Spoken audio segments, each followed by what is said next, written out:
Hello, Omar. My name's Ben. Do you mind if I examine your back? No. Can I ask you to stand up, please? And face me?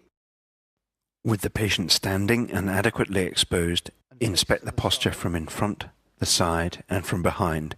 Note any deformity, for example, rib hump or abnormal curvature.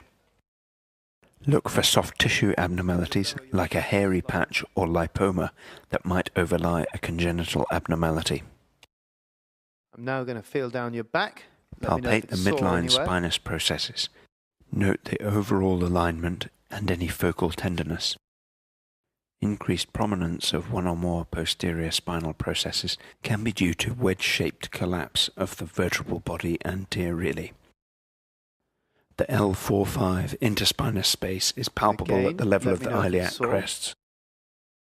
Feel for tenderness in the paraspinal muscles. You may also notice areas of increased tone.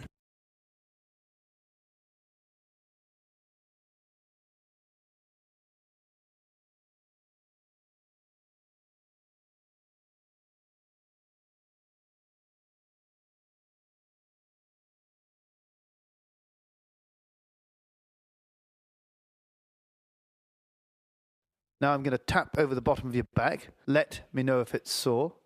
After warning the patient, lightly percuss the spine with your closed fist and note any tenderness. Just sit down on the couch for me. And cross your arms.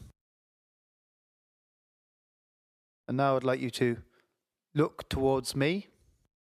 With the patient sitting Rotate like this, towards me. the pelvis cannot rotate. We're looking for rotation between the shoulders and the pelvis. Almost all of this occurs in the thoracic spine. Next we test flexion, most of which happens in the lumbar spine. I'd like you to keep your legs straight and bend over to touch your toes. Record how far down the legs the patient can reach. And back up. And take a step forward. Now, lean back as far as you can. Extension, again mostly a lumbar movement. Normal is 10 to 20 degrees beyond vertical. Face me. And now I'd like you to go down to the side like that as far as you can. This tests lateral flexion. Ask the patient to reach down each side, touching the outside of the leg as far down as possible, keeping the leg straight. And turn round. When examining forward flexion of the spine, it is difficult to separate this from hip flexion. In Schober's test, we isolate the component in the lumbar spine. Mark the skin in the midline at the level of the dimples of Venus. Using a tape measure, draw two more marks, one 10 centimeters above and one 5 centimeters below the initial mark. We refer to the upper mark as B and the lowest mark as C.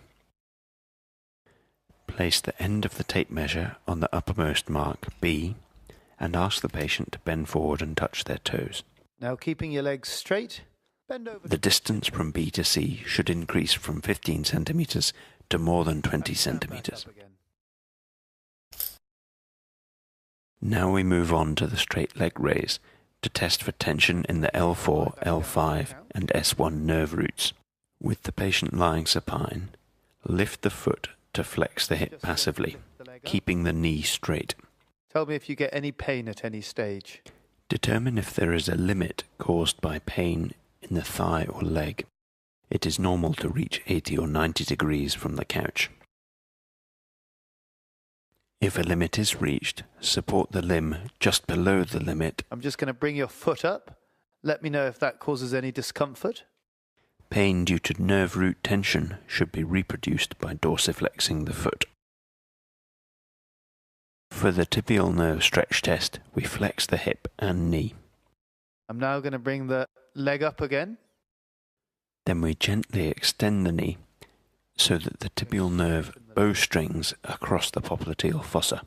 Let me know if it's painful. Press over the hamstring tendons at either side. Is that sore? No. And then over the nerve in the middle of the fossa. Is that sore? No. The test is positive if pain occurs when the nerve is pressed, but not the hamstring Now tendons. could you roll over onto your front? Lie the patient prone for the femoral nerve stretch test. I'm just going to bring this leg up. Flex the knee and then extend the hip. This stretches the I'm going to femoral lift this nerve. leg. Let me know if there's any pain. A positive test will cause pain in the back or front of the thigh. We don't demonstrate the flip test, which can be useful to differentiate between pain of nerve root tension and functional overlay. There are details in the textbook. Thank you very much.